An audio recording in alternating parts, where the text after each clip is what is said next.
आप देख रहे हैं वार्ता 24। भारत और नेपाल के बीच रिश्तों को और मजबूत बनाने के लिए नेपाल के प्रधानमंत्री पुष्प कमल दहल प्रचंड बुधवार से 4 दिवसीय दौरे पर भारत में हैं। इस दौरे पर कई अहम मुद्दों पर दोनों देशों के बीच चर्चा जारी है। इसी कड़ी में गुरुवार को पीएम मोदी और पीएम प्रचंड के बीच मुलाकात हुई, जिसके बाद एक साझा प्रेस कॉन्फ्रेंस में पीएम मोदी ने रामायण सर्किट का भी जिक्र किया।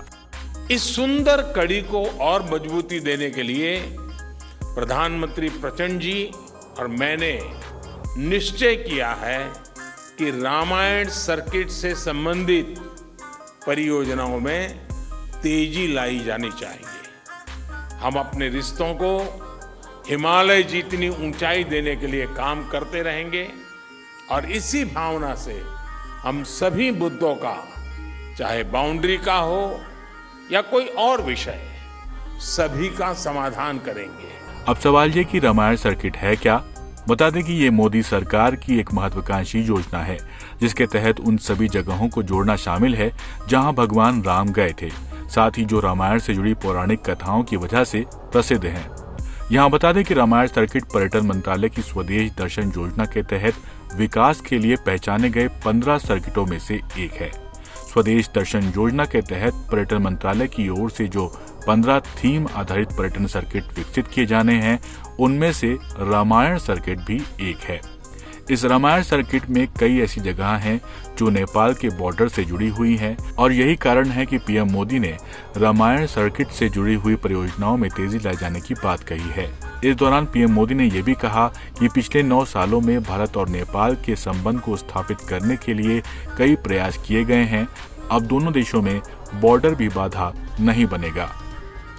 2014 में कार्यभार संभालने के 3 महीने के भीतर मैंने नेपाल की अपनी पहली यात्रा की थी। उस समय मैंने भारत नेपाल संबंधों के लिए एक हीट फॉर्मूला HIT दिया था। हाईवेज, आईवेज और ट्रांसवेज। मैंने कहा था कि भारत और नेपाल के बीच ऐसे संपर्क स्थापित करेंगे कि हमारे बॉर्डर्स, हमारे बीच बैरियर्स न बने।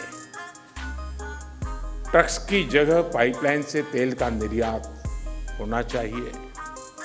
साझा नदियों के ऊपर ब्रिज बनाने चाहिए। नेपाल से भारत को बिजली निर्यात करने के लिए सुविधाएं बनाई जानी चाहिए। फ्रेंड्स, आज 9 साल बाद मुझे कहते हुए खुशी है कि हमारी पार्टनरशिप वाकई में हिट है। पिछले 9 सालों में हमने अनेक क्षेत्रों में कई उपलब्धियां हासिल की हैं। बीरगंज में नेपाल की पहली ICP बनाई गई। भारत नेपाल के बीच हमारे क्षेत्र की पहली क्रॉस बॉर्डर पेट्रोलियम पाइपलाइन बनाई गई। हमारे बीच पहली ब्रॉडगेज रेल लाइन स्थापित की गई। सीमा पर नई ट्रांसमिशन लाइंस का निर्माण किया गया है।